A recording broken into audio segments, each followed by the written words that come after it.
Hello viewers, আজকে আমি ভিডিওটা করছি। তো এই ভিডিওতে আমরা আপনাদের দেখাবো হাজারদুয়ারি। যে আমার পিছনে আছে এখন হাজারদুয়ারি।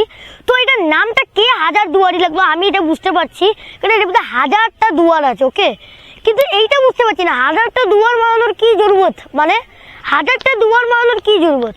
তুমি তো একটা দুয়ার থেকেই বেরোতে পারো, একটা দুয়ার থেকে বেরো, একটা দুয়ার থেকে আসো, না হাজারটা দুয়ার বানাতে হবে। ঠিক আছে, হাজারটা দুয়ার বানিয়ে আমি মানুষকে কি, মানুষ কোথা থেকে কিভাবে বেরোবে কেউ জানে না। আমি নিজে পর্যন্ত বুঝতে পারছি না যে আমি এখান দিয়ে ঢুকবো আর ওখান দিয়ে বেরোবো, মানে এটা কি হচ্ছে? হাজারটা দুয়ার, বাহ কি নাম রেখেছেন। প্লিজ আমি বলবো যে এটার নামটাকে চেঞ্জ করেন, হাজারটা দুয়ার। ওয়াও। তো ফির এইটা আছে হলো মুর্শিদাবাদে। তো যারাই মুর্শিদাবাদ এই ভিডিওটা দেখছে তারা জানতে পারবেন, তারা জানে যে এটা মুর্শিদাবাদে আছে।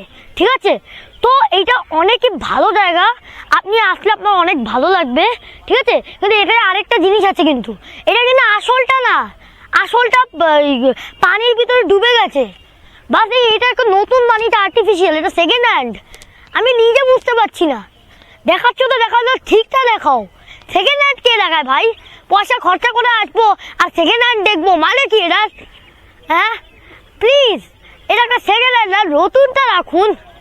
হাজার দুয়ার দেখতে এসেছি, মানে এটা না যে আমি সেকেন্ড হ্যান্ড দেখবো। টাকা খরচা করেছি ভাই, আর এখানে আসতেই লাগে 3 ঘন্টা। 3 ঘন্টা, তো আবার উঠতে হবে সকাল 4টা বাজে। 4টা বাজে উঠে এখানে আসতে হবে, তাও আবার সেকেন্ড হ্যান্ড দেখতে। সেকেন্ড হ্যান্ড কে দেখে? প্লিজ বাই বাই বলতে দেয় না মানুষরা। তো সরি, যারাই এটা দেখছেন তাদের আমি অনেক সরি বলছি। আমি একটা জোক করলাম আপনাদের জন্য, যদি আপনারা হাসতে পারেন। তো আজকের জন্য এই পর্যন্তই, বাই বাই।